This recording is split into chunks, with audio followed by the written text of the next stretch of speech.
There are several problems that can occur to your car if your car is not serviced during monsoons. So here are some top 5 problems that may occur. Worn out or overinflated tires may lead to skidding. Kindly check, or if necessary, please replace them.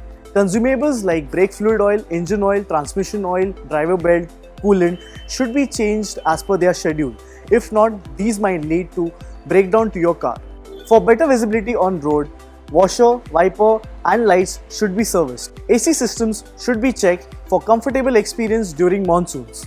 Avoid such situations with a plume courtesy during these monsoons. Contact Sai Service.